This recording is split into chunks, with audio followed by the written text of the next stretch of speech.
On another exciting episode of the Animation Deliberation podcast, our heroes, our Clone Force 99 is going on a treasure hunt. We will be joining them and we're going to be talking about that and much more right after these ads we have no control over. A long time ago in a galaxy far, far away. Animation, deliberation, a conversation, and a celebration of my favorite action animated series. Yeah, yeah, yeah, yeah, yeah, yeah, yeah, yeah, yeah. Welcome back to another episode of Animation Deliberation, a podcast where we take action, animation, and cartoons surprisingly seriously, but not too seriously. We are your hosts Clearly. from this galaxy. I am Zuahir Ali. My name is J Scotty St. Clair. And if you couldn't tell, we are doing another episode of Bad Batch. This is season 2, episode 5. We do have a little bit of news, but if you guys want to hear more of a breakdown and our thoughts on this news and stuff, check out the My Hero Academia episode. It's going to be season 6, episode 16. We open up the show with our news, so we're going to be going into a lot more detail about that. But for all the people who drop in when we do Star Wars and superhero stuff, we appreciate you guys checking us out. And the quick bit of news for stuff for you guys to listen to us in the future is that Harley Quinn is doing a Valentine's season. It's a Valentine's Day special. The trailer has dropped. It's going to be on HBO Max February 9th. Check out the My Hero episode for the details on that. And then there is a teaser for Invincible Season 2. It's a great watch, just great banter between two characters that we love. They don't have an exact date yet, but it is coming out this year. We do have reactions to that. Check out My Hero Academia for more news. But for the people that are here, let's talk about Bad Batch.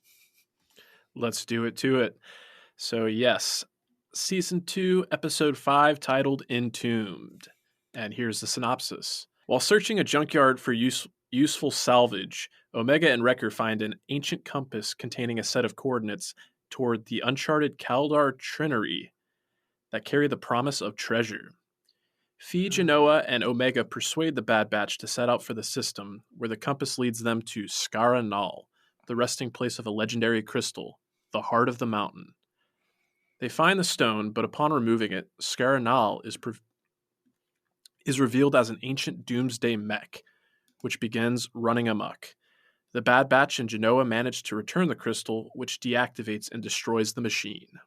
This episode was the perfect roller coaster of how I feel about this show. Interesting. Started off as, a treasure hunt. That doesn't sound episodic at all. And then we go up to when they reach their destination. Oh, this is ancient before the Jedi. We have our incredible music. The lighting is insane. This looks so beautiful. I'm loving every bit of it. To, it was episodic. Yeah. What's it called? A bell curve? Sure. In terms of where it just grading. starts low and just that perfect dip and then comes back down. Yeah, this episode was a perfect bell curve. Okay. That's an interesting take. And you bring up the lighting, and I was going to say this episode was dark. Not like you think I mean, but it was actually just literally dark. I don't think we've had as many episodes that kind of played with the dark lighting like that.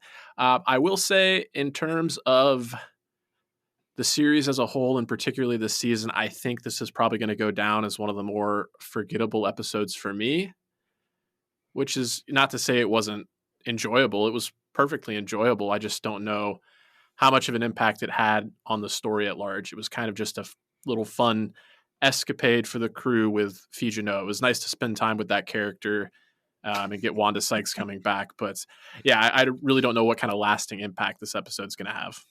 It's one of those things where it's like in Filoni we trust. We're just going to hope that this comes back somehow when it's going to be in a really gratifying way. Sure. I can just hope, though. When that character did come up at the beginning, I thought it was hilarious. She was like, the story is different every time she tells it. But when she had the nerve to come up and just look at the salvage and just start picking stuff up and this and that, I was like, sorry for this. Bitch, who do you think that you are? That you're just coming into our team's business and just being like, oh, look what you got here. And I'm just going to scavenge do this. It's like, we can split it. It's like, that's not even yours. And what do you mean by split 50-50? Like, you get a whole half and the other 5 have to split a half? Like, guarantee they're going to be doing most of the work. And I love Omega's, like, curiosity and her observational skills. Mm-hmm. It's one of those things where it's like, oh, we have another kid in the series, but, like, we're endeared and have seen enough progress and growth and development with her that, like, I just genuinely enjoy those, like, those childlike feats that she has, knowing that she's just capable of so much more. Yeah, I was going to say with your take on Fee, I think Omega is probably the one that would disagree with you the strongest because she's just like clearly enamored. And this episode obviously had like a lot of close ties to Indiana Jones in terms of being like a treasure hunt, like a hunt through ancient ruins full with booby traps to find this relic.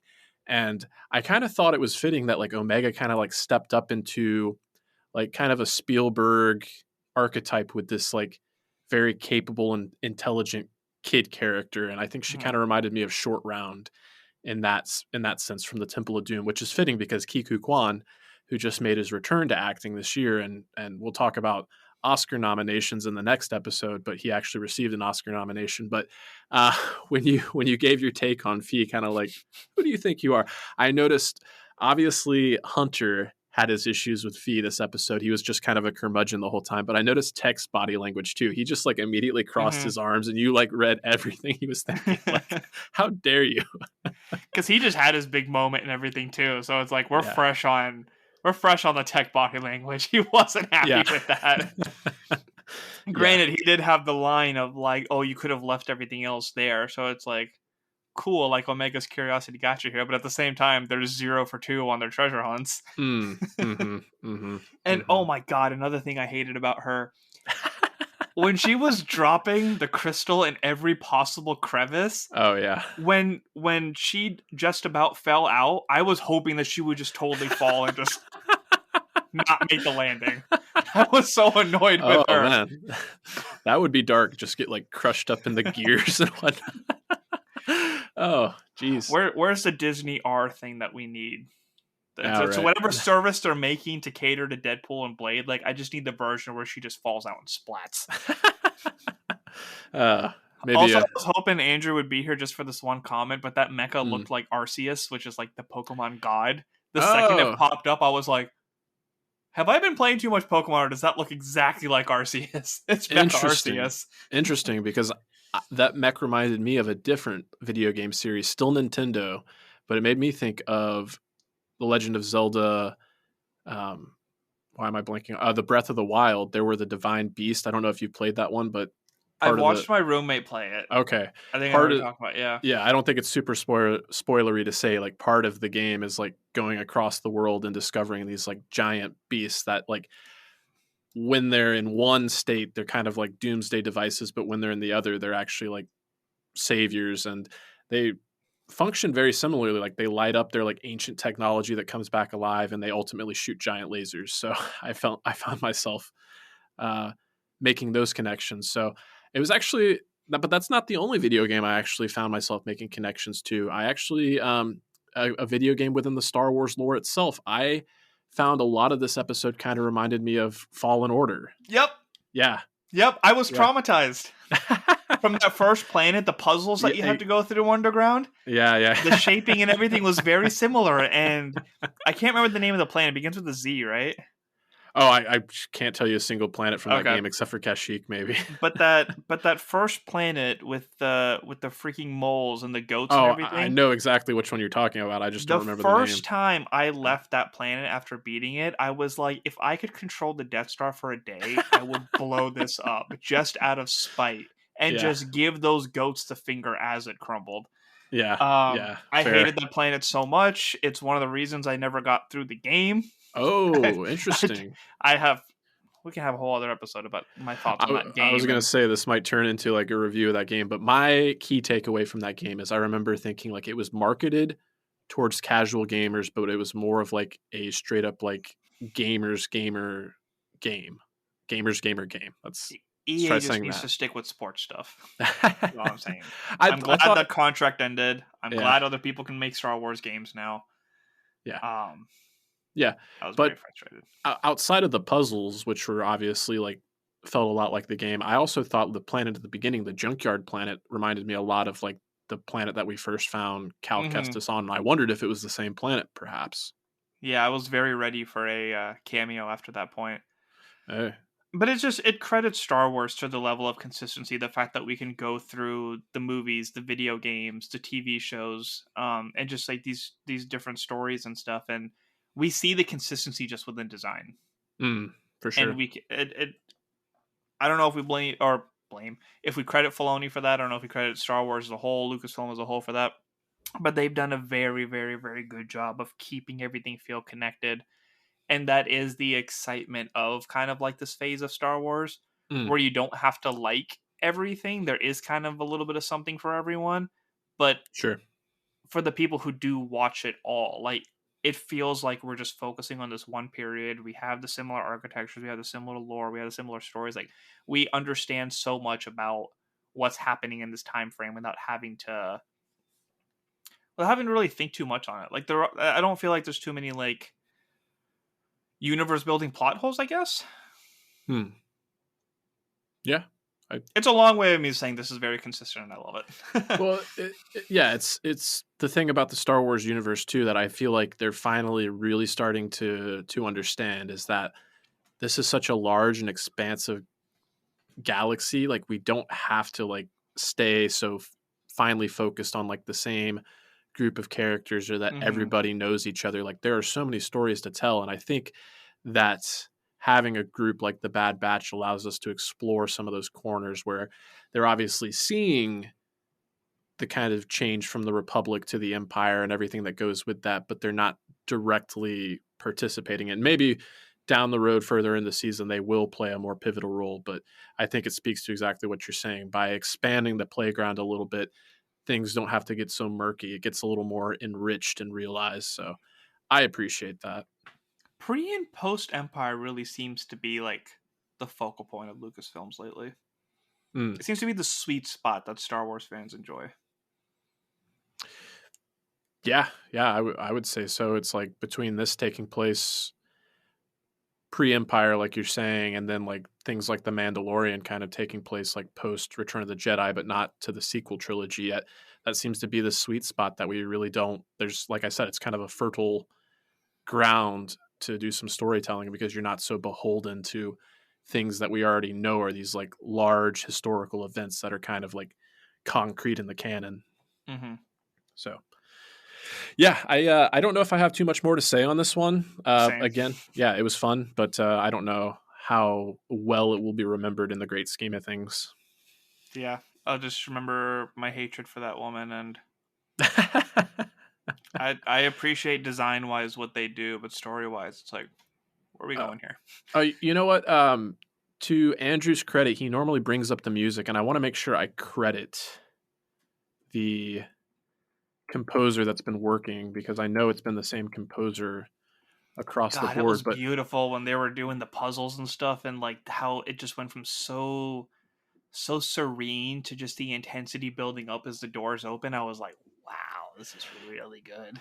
yeah, and I think there was a moment before that. I think it might have still been on the Junkyard Planet, but it was kind of like it went from like a very like kind of like techno sound that was a little unsettling to me to a very serene kind of score, and Mm. I thought the transition like really stood out to me. So let's see, Kevin Kleiner has been the composer for the Bad Batch thus far. It looks like he also worked on Rebels and the Clone Wars, which is fitting. So he's really um, stepping up to the legacy that John Williams created. Doing a good Yeah, job. there's songs from Rebels that I actually have saved on playlists and stuff that they're just the music is so no, excuse me. Um yeah, aside from RIP, which seems to be just that version of that droid Mm-hmm. that got incinerated, Mm-hmm. I don't think I have anything else. This was an episode. Yeah. Yeah, I will say I'm glad the droid's coming back because I felt like it was kind of like emotionally manipulative. It's like this droid was loyal and stayed behind, and you're just gonna make the droid be He's just trying to hobble out of the there. one victim of this thing. Yeah, exactly. Goodness. Okay. But it's just Well, talking about like how she had like the memory bank saved on mhm, board, but it's like, right. is there a cloud service or something? Because you just updated coordinates before he ever made it back to the ship. Good So question. unless these things are running on Droid Cloud, you did miss out on some imperative information. Just like comes back with partial memories. It's kind of like what's that? Memento. Christopher Yeah. Memento. Yeah. That would actually be an interesting story. I'd watch a series or movie like that in the Star Wars universe. A droid that only has like partial memory that's going on like a revenge quest. That'd be cool. Copyright animation delivery. All Yeah, right. the only thing I can really say is I'm paraphrasing it, but when they were done with the compass, the sentiment of like the compass has done its job. Mm-hmm. I just really love. There was something about that was beautiful. Yeah. Oh, I'm Very sorry. My last thing. sure. Hunter's helmet. It doesn't have to split anymore. Like it looks cool how it is, but the fact that Hunter's original helmet was like split, like how his face is split, was really cool. Oh yeah, yeah, yeah. So that just kind of bummed me out a little. Bummed you out? Okay. Yeah, I could see like that. it's not a bad look. If you had just shown me the helmet by itself, I would have been like, that looks really cool. But Yeah. the fact that I know it's Hunter's helmet Mm. is like, er. Yeah, I'm still enjoying like the flourishes of color and like when he saved Fee from her fate that you would have rather seen. I did notice how like the green in his shoulder pads like really stood out in that particular lighting. So yeah, I like it. Even when in the bar and stuff, like the fact they're wearing different clothes instead of their armor all the time is pretty neat. Yeah, yeah, yeah. Agreed. All right. Well, I encourage everyone that's listening, if you've got some things to bring up that maybe we didn't highlight on this episode, definitely send us some feedback. You can write in or send a audio recording of yourself to animationdeliberationpodcast@gmail.com. You can also hit us up on any of our social medias. We are on Facebook. We can be found at Animation Deliberation, Twitter, Animation Delib1, and Instagram at Animation Deliberation. So hit us up, leave us a review, give us a rating. All of those things help us keep doing what we're doing. Anything else you want to mention here, Zuhair? No. If you want to hear me talk about NFL playoffs, 3-2-3 with Reed Murphy. Aside from that, just continuing on with my Black Clover binge. To all the Cool, people cool. that I've been texting and the shocking scenes that I've been seeing, I apologize for the 1-2 a.m. text, but woo, is it getting good? Cool, cool. All right, well, that'll do it for me. Thank you for listening and keep tuning in. That's TOONIN. May the force be with you, and as always, stay whelmed.